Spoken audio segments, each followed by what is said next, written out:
What's up, guys? David Land here, bringing you my second Diecast buyer's guide. Back in late summer I did one for NASCAR, and this time I'm doing one for IndyCar Diecast, because every time I do an IndyCar video on this channel, it never fails. I always get one or two questions, actually several questions, in the comments, such as, where can I buy Indy cars? What is coming out this year? And these are all very good questions, and there's not a lot of information out there about IndyCar Diecast, at least not as much as there is for, say, NASCARs, which many of you people on this channel watching my videos are more familiar with.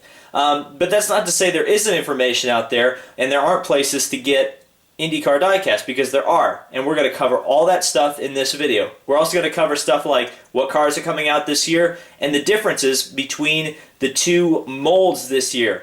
Greenlight has come out with, what you're looking at right now, a new mold for the Chevrolet IndyCar Aero Kit, which won the Indianapolis 500 last year. So they decided to go ahead and produce a new mold. It's the first time we've had two separate molds for IndyCar Diecast since probably 10 years ago, when there was a Panos and a Dallara. But without getting too far into it right now, this is the video you're going to want to watch if you have any questions or any interest in collecting IndyCar Diecast. I'm going to cover all the bases, so sit back, relax, and enjoy this buyer's guide to IndyCar Diecast.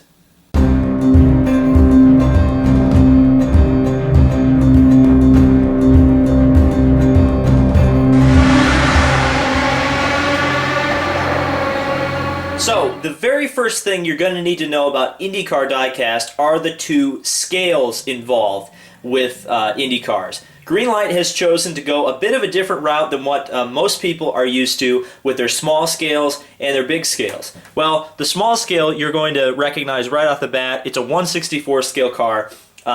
So that is unchanged. The 1/64 scale cars usually run between $8 to $10, depending on where you buy, when you buy, how old the car is, all that good stuff.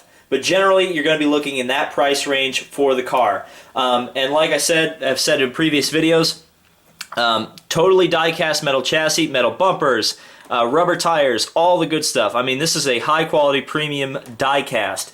So that's, for me, it's a great value for money in terms of the 1/64 scale. Now, what's really different in terms of the big die-cast that Greenlight, the producer, the sole producer of IndyCar Diecast, has chosen to go with, they produce their bigger scale cars in 1/18 scale. Now, many of you are familiar with 1/24 scale for like Lionel, and here's a size comparison between a 1/18 scale IndyCar and a 1/24 NASCAR, just so you can kind of understand the scale difference.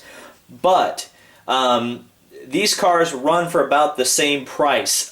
Depending on the livery and the extra stuff they throw in, these cars range from $60 to $70 retail. So that's what you're going to have to put away to buy a 1/18 scale IndyCar. Though, if you wait a few years, or not a few years, but a few months, sometimes you can find cars on sale. It just depends how the market goes.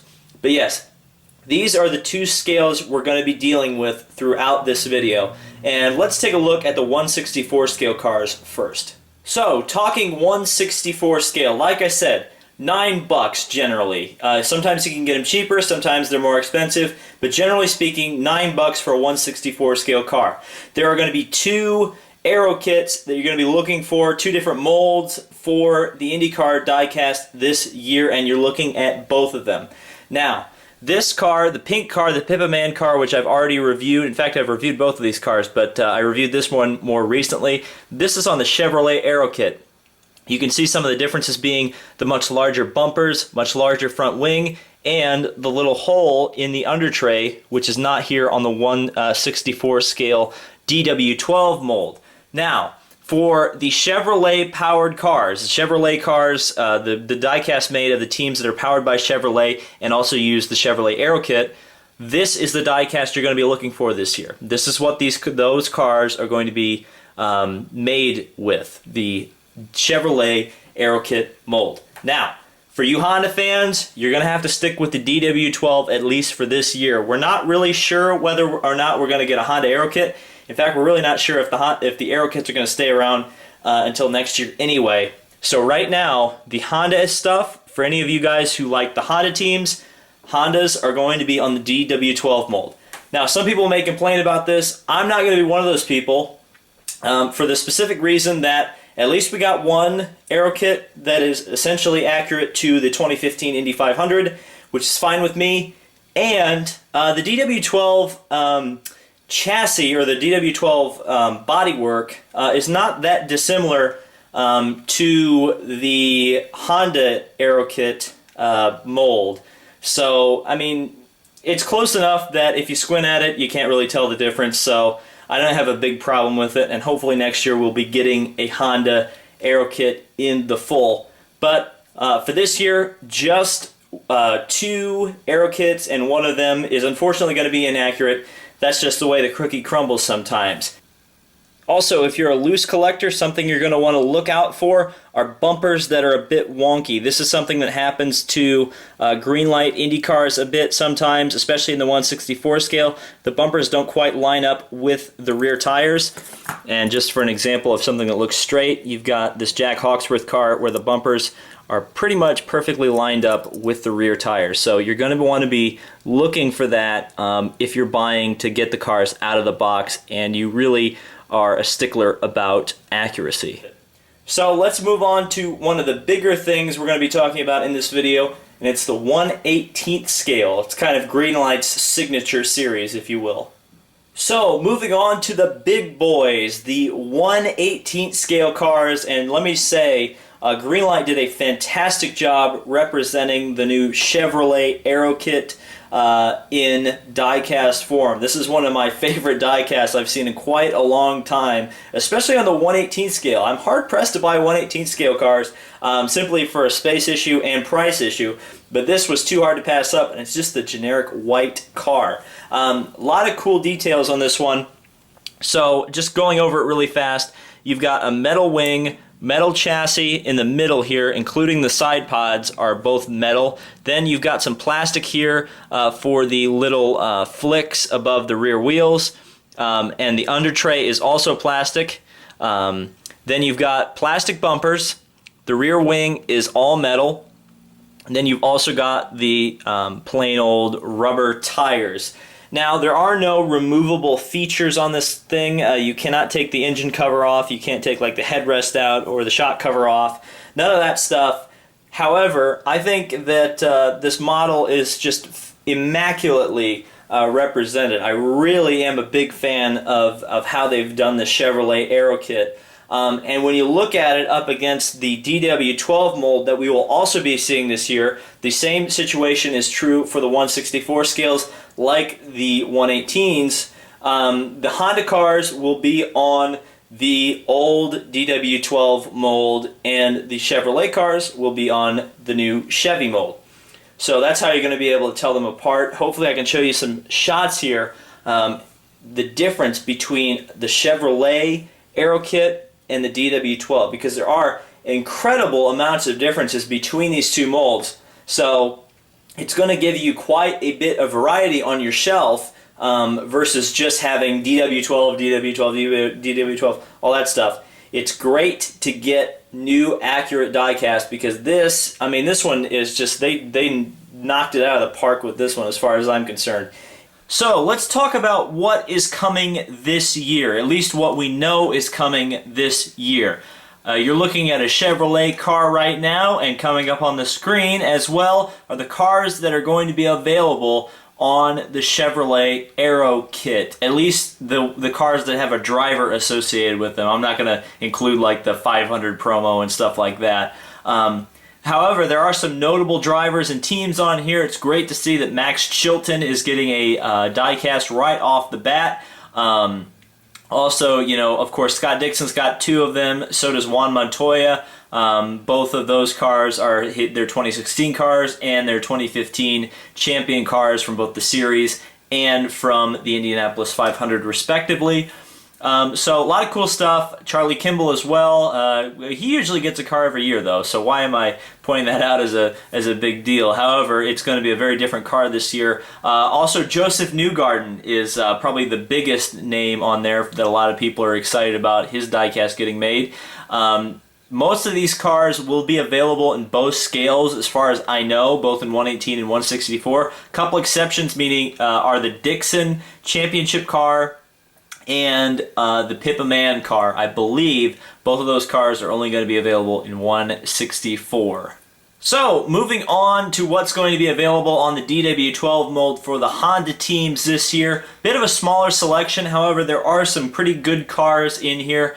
James Hinchcliffe's Aero car, that's going to be, for the 118 at least, is going to be gold plated, so that'll be really interesting to see. The 164 scale, unfortunately, will not be, but the 118 will be a sight to see, no doubt. Great to see Graham Rahal get another diecast. We haven't seen him get a diecast since 2014, and the National Guard car that was produced by Auto World, so Greenlight hasn't produced a Graham Rahal car since I think 2012, I think. So it's been a while. Oh, 2013 actually, the Midas car. I keep forgetting about that car. But yeah, obviously the regulars, the Andretti cars are there as well. So that is what to expect from Honda this year. Now time to answer the question that everybody always asks. Well, where do I buy an IndyCar diecast? Well, there's a few options for you. I'll list a few of them now. Obviously, you could go to eBay, though I would not advise that for pretty much anything. You're going to be paying a pretty high premium on the cars, and unless you absolutely have to have stuff now, don't pick eBay. There's also the option of going to the official IndyCar website, which is shop.indycar.com. I would say that's probably one of the most reliable places you can get diecast. They do get it in a bit later, I think, than the tracks do generally. However, if you're out of state or wherever, that's probably option number one for reliable, going right to the source and getting your diecast. A couple other alternatives for you are Toronto Motorsports. They have a website, but it's probably not cost inhibitive, I suppose you could say, to buy from them unless you're from the Great White North, aka Canada, and then you go right ahead. They are a pretty good distributor of Greenlight cars, at least in the Great White North, as I said before. Another place that's been suggested to me a few times, though I have not actually personally bought from them, is Freetime Hobbies. People like Race Day 2011, Diecast Reviews, and Racing Nation TV have all suggested this place. Apparently you can get the Greenlight Indy cars from Freetime Hobbies pretty much for exactly $8, which is the going rate at the racetracks for the Greenlight Indy cars. So check them out there. You can also, and this is my personal suggestion, is if you want IndyCar diecast, go to a race. You know, IndyCar races are pretty good value. You can usually get a ticket to the race for about $20, depending on where you live and what race you're planning on attending. But I went to Pocono last year, which was a lot of fun, and I think my ticket was like $25 to get in for the race day. So, you know, pay a ticket to go see IndyCar in your local hometown or close to you, wherever you can go. And pick up some diecast while you're there. And then you get your choice of, you know, you can thumb through every single car. It's a lot of fun, and, you know, it'd be great to support IndyCar racing. Obviously their attendance needs it, as they always do. In fact, attendance is dropping off, period, for racing, so, you know, go support whatever is near you. But that would be my number one suggestion, because that's what I do. When I usually don't like to buy online, because I can't, like, handpick the diecast. I can pick out exactly what I want. And I'm kind of against paying shipping costs. So that's what I would do. And then you get to go to a race too. So that's like doubly awesome. So that has been the IndyCar Diecast Buyer's Guide. I hope I've helped you out significantly buying IndyCar Diecast, because I know it's kind of tough to find stuff about IndyCar Diecast. However, a couple more links you can take a look at are Greenlight Collectibles Flickr page and Facebook page. They usually release stuff about what they're doing next, or if they've got a new Indy car they want to show off, they'll put it up there first. So just a little hint there, if you're interested in information or finding more information about Greenlight Indy cars, that's a good place to start. And also, be sure to keep it right here, because I will try to review as many Indy cars as possible. Definitely all the 164s and a couple select 118s down the line.